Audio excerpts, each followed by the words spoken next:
minnu tun bɛ kuma fɔ ni miiri sudi la plateau kan ka u yɛrɛ kɛ experts ye ko sariya jumɛn bɛ gouvernement yamaru ka partiw ci donc ni ma fili u ye faamuyali kɛ sisan ko se dɔ bɛ yen jamana kɔnɔ fɛɛrɛ dɔ bɛ yen min b'a to partiw bɛ bɔ yen pewu sariya cadre kɔnɔ donsongonifɔw b'a fɔ cogo min ka taa bolinin kelen ta ka n'i yɛrɛ kɛ soma ye u b'i ku tigɛ k'a bila ŋɔnifɔ kɔrɔ ka taa yɛlɛ nɛti kan ka pagew ni sɛbɛnfura damadɔ kalan ka n'i yɛrɛ improviser juriste ou bien expert kabako dan de don et je pense que ni dɔw bɛ dissolution organique dɔn ni ye dissolution extraordinaire de ye ordinaire tɛ dɛ dissolution extraordinaire anw tɛ organique ni ordinaire ko kɔnɔ an ka jamana système a ye se min di président ma fɛn ka dɔgɔ Mali kɔnɔ président ka pouvoir t'a permet ka fɛn min kɛ n ye juriste dɔw fana ye nin kuma na minnu taara peut-être cours suivre fenêtre fɛ wali minnu professeur dontɔ classe kɔnɔ o kamankun bɛ ci professeur la professeur bɛ don olu bɛ bɔ olu de banyɛrɛye caman na bɛ da kuma fɔ ni miiri sudi la ko sariya t'a permet ka partiw ci ni ma fili chartiw conseil des ministres de ye charte et puis u ti tubabukan yɛrɛ mɛn fana quoi u ɲɛna k'u bɛ tubabukan yɛrɛ français yɛrɛ min mɛn u ti foyi faamuya o fana na hali bamanankan ɲuman i bɛ kuma nka u t'a kɔrɔ dɔn min bɛ ka fɔ quoi o de ye jigilatigɛ ye quoi gouvernement ye jamanadenw lamɛn sikafɔ la ka partiw fana lamɛn k'u ka proposition noter k'a fɔ sisan an bɛ force vive fana consulter région bɛɛ kɔnɔ ani diaspora la o baaraw daminɛna o bɛnna min kan a ye parti ninnu bɛɛ bɔ yen gouvernement ko a y'a mɛn jamanadenw ye min fɔ an b'a kɛ o kɛcogo la o la décision min taara o dugujɛ conseil des ministres kɛnɛ kan o ye charte min ni partiw bi créer n'o ye a n'u ka baara bɛ ɲɛnɛmayaw kɔnɔ a n'u ka droit ani fɛn min wajibiyalen d'u kan o bɛ charte min kɔnɔ gouvernement ye projet ta k'o bɔ yen ani opposition ka activitéw bɛ kɛ ni sariya min ye gouvernement y'o sariya fana bɔ yen a don an ye les juristes des plateaux an y'olu fana ye miiri sudilaw fana na partiw ma ci dissolution ça veut pas dire ngo he ala masa jabaru a fɔ jamana in maa kalannen ko bɛ se ka to tan i tɛ kulo dɔn i tɛ bɔrɛ falen dɔn adamaden min hali mɔgɔ min hali n'i ma droit kalan e kɔni b'a dɔn sariya min bɛ a to i bɛ yen n'i ka ɲɛnɛmaya bɛ latigɛ o sariya min kɔnɔ o bɔra yen e bɛ dɛsɛ k'a dɔn o bɛ laban min na e tu es incapable de comprendre ça k'o kɔrɔ de y'i tɛ yen n'i y'a ye anw ye janajaw organiser ka nisɔndiyaw kɛ anw tɛ jurisiw ye o mais an kɔni b'a dɔn karisa i ka ɲɛnɛmaya kɔni bɛ latigɛ ni sariya min ye o sariya minɛn'i la c'est comme e ka du y'i ta ye titre foncier a fɔra i ye ko jamana ye o titre foncier gosi la qu'est-ce que ça veut dire ni hakili b'i la i t'i ka minɛnw cɛ san'u ka na so kari k'a bɛɛ da c'est à dire que i gɛnna ka bɔ du kɔnɔ gouvernement y'o de kɛ conseil des ministres la ça veut dire que partiw sigilen tɛ légalité kan bilen sariya quoi u sigilen t'a kan tuguni maintenant a don gouvernement ministre délégué taara ORTM na u y'a ɲininka a ko mun ko charte supprimeli kɔrɔ tɛ partiw cili ye a ma fɔ mais a ye tubabukan dɔ fɔ u m'o kɔrɔ faamuya a ko nous avons une démarche méthodique k'olu bɛ ka taa cogo min dɔɔnin dɔɔnin de don k'a bɔ a da fɛ ka taa depuis i t'a dɔn ko c'est graduel a tɛ dan nin na nka u m'o fana faamu u yɛrɛ y'o ka video ta k'o publier mɔgɔ minnu bɛ mankan ci la u bɛ transition u ni transition yɛrɛ tɛ hakilina kelen kan transition ko parti cɛ ministre yɛrɛ ka kuma filɛ nin ye ne yɛrɛ sigilen ɲɛ b'u la n ye n bolo don da kɔrɔ n ko la ne yɛrɛ ɲɛna ko kodɔnbaliya don ja ta tiɲɛ fana sen b'a la i bɛ mɔgɔ faga fɛn sɛbɛn k'a d'a ma a bɛ nisɔndiya a t'a dɔn min don et pourtant c'est des gens qui disent que u kalannen don vraiment a kɛra baara ye dɔɔni donc o kɔfɛ dossier nana CNT la kunu parce que gouvernement bɛ se ka projet de loi ta mais il faut k'a ka voter donc CNT sigira kunu lundi u y'a voter sɔgɔmada in na président yɛlɛla bureau la dɔrɔn a y'a promulgué n'o ye k'a signé ça veut dire que a banna charte tɛ yen bilen et en même temps opposition mɔgɔw ka statut o fana tɛ yen bilen maintenant a tɔ tora mun ye kɛnɛ labilala parce que i y'a mɛn parti cili a bɛ taa justice la dissolution par voie judiciaire o bɛ charte de kɔnɔ kuma y'o ye c'est une loi maintenant il y a la dissolution par voie administrative charte balayeli ka bɔ yen c'est pour ouvrir la voie à la dissolution par voie administrative. Aux dissolutions, ministre de l'administration territoriale tissé k'a kɛ, premier ministre tissé, président yɛrɛ kelen tissé. C'est le conseil des ministres qui peut décider de la dissolution par voie administrative des partis politiques. Au-delà, dans le conseil des ministres bi kɛ Mali la mercredi. U ye nin kɛ extraordinaire pour montrer l'urgence et l'importance de la décision. Bi ka sɔrɔ ka partiw sanbe saba banabaatɔ tɛ sa a tɛ kɛnɛya saya ye lafiya ye banabaatɔ yɛrɛ n'a somɔgɔw bɛɛ ma donc o de kɛra dɔw y'an ɲininka k'u su bɛ don min an bɛ taa u su don kaburudon jumɛn na ka taa kasara se maa ɲumanw dalen ma kaburudon na an bɛ t'u su jeni dugu kɔfɛ kosɛbɛ u su bɛ jeni dugu kɔfɛ a wara n'a a diden n'a wara ninkala n'a manɔgɔ n'a sa n'a gengi nin y'u ka ko de bannen ye sisan nin ye dugu subantanyanen de parce que suba tɔnw de don minnu bɛ balo maaw joli la donc ala y'a kɛ u ye fanga fɛn fɛn sigira u y'a bɛɛ dafiri u y'a bɛɛ dafiri les partis politiques au Mali c'est à dire u kɛra halaki min ye faso ma a tɛ se ka fɔ ka s'a dan na donc o de décision taara bi mais nin dɔrɔn tɛ o cili dɔrɔn tɛ o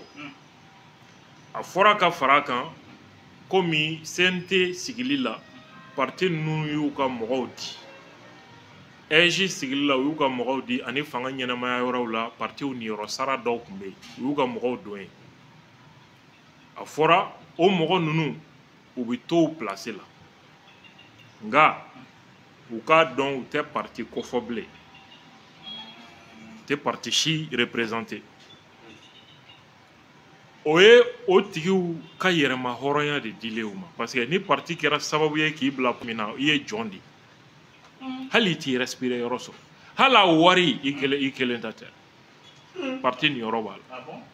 ni directeur ya jɔyɔrɔ dɔ i bɛ parti chez nous wali parti président a ye cɛ n ka nin karisa don nin poste in na diyagoya i b'a ta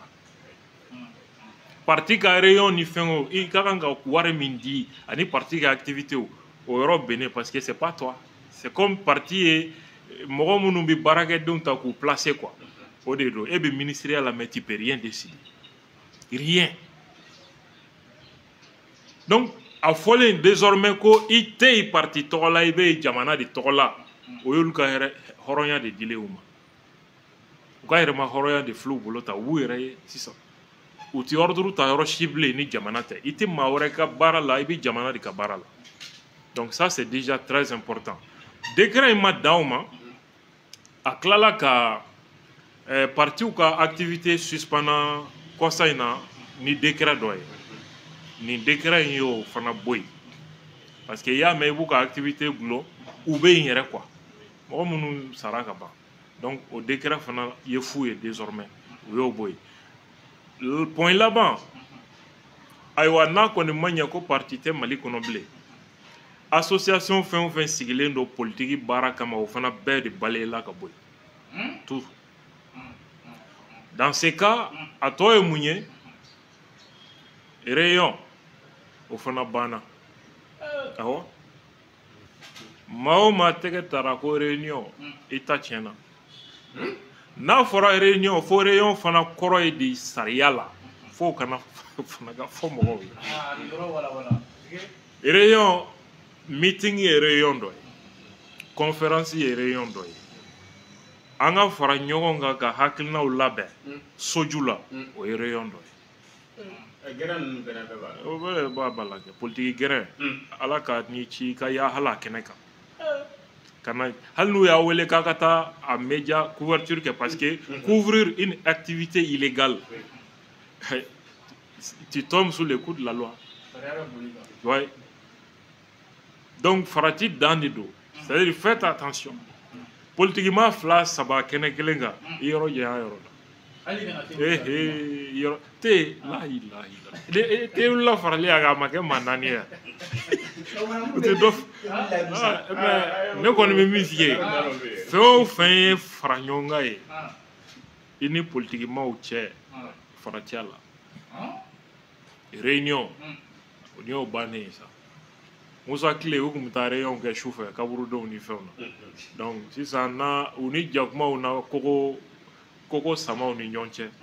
donc jakumaw bɛ koko bala olu bɛ koko bala walima gingiw bɛ yiri bala politiciens bɛ yiri bala réunion na donc nin y'u dontɔ ye clandestinité la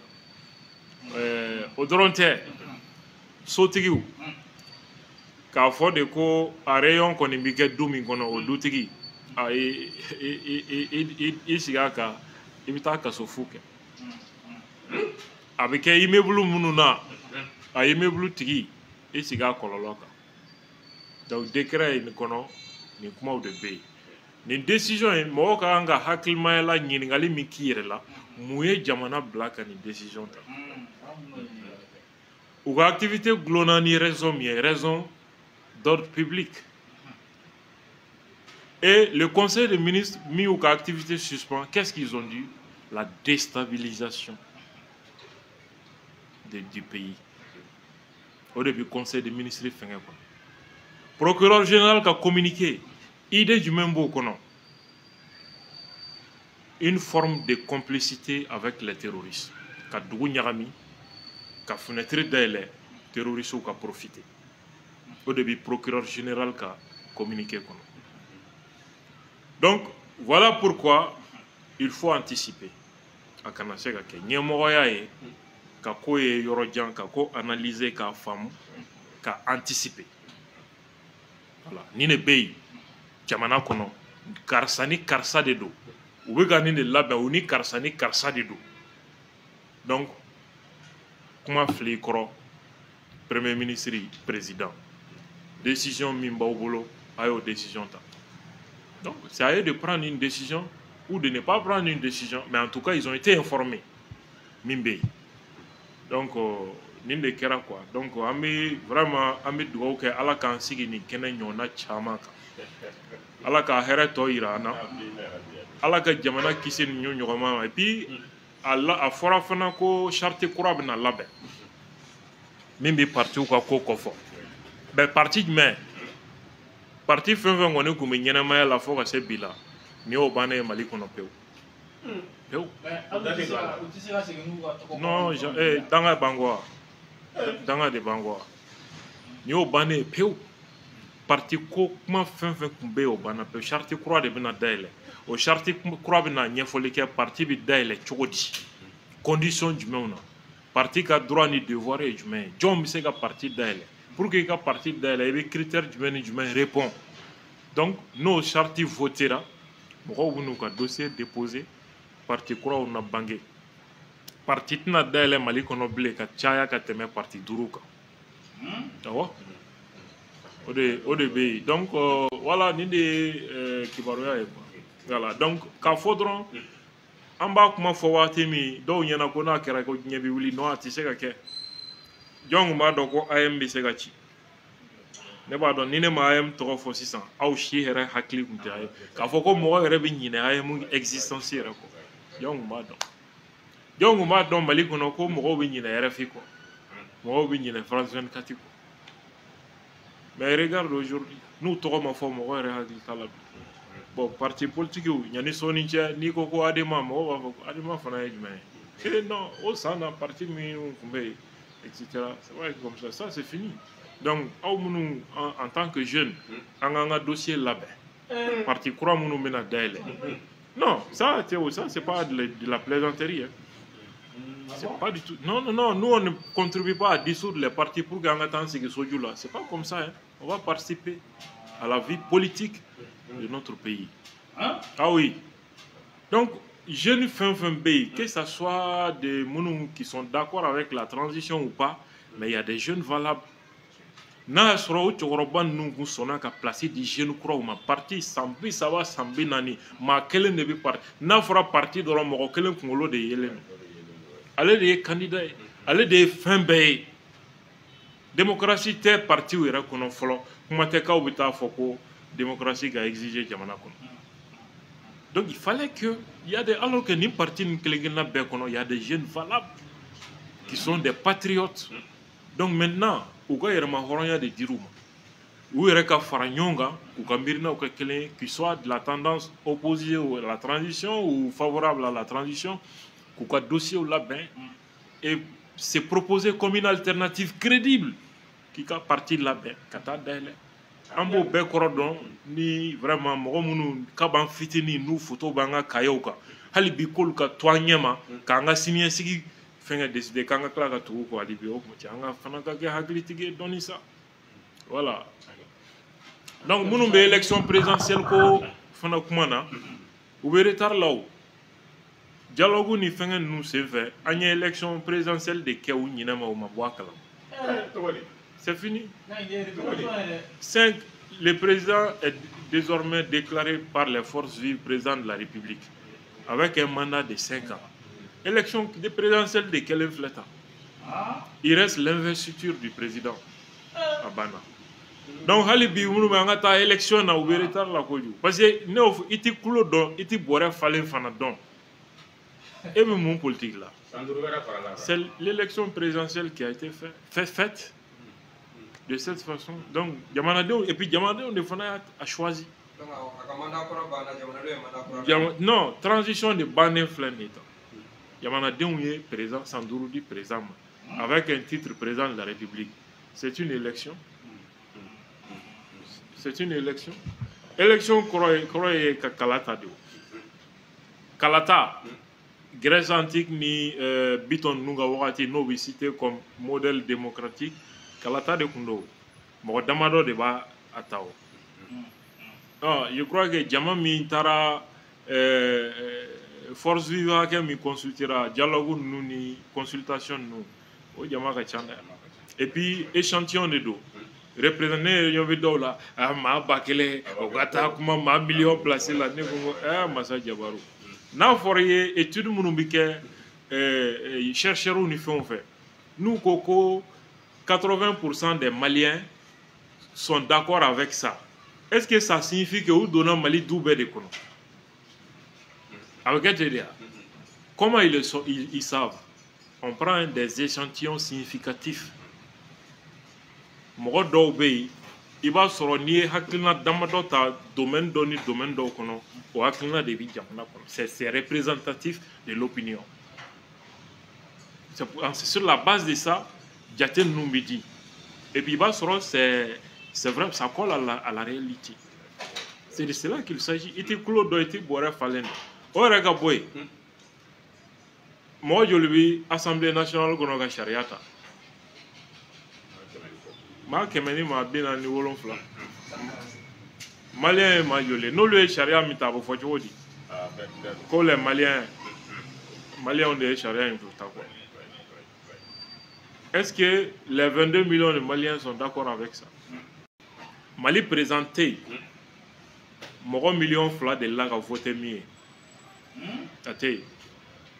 Kabi Mali kera Mali fo bi ma million mo ibeka de ka jama mo hakem mi votera ibeka e anyma del ka voter maye Mali kono. O bena mo jolma wa don. Mo million kelen ani mo ba keme saba. Ouais. Les populations pas là. Oui, oui. À partir de l'eau, d'ici aussi, il y a des. Comment vous dites ça? Mon million kele, ani doni o de présence ici. Avec Jamana be représenté. Oh, angana Malien rep de jete ça. Mon mi toko be voter ici là. C'était combien de Maliens? 8 millions. Sur 8 millions d'électeurs, mon million kele votera mon o de présent.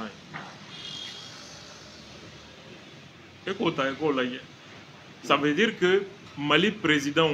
depuis démocratie, il faut bien la légitimité. C'est un d'outibala.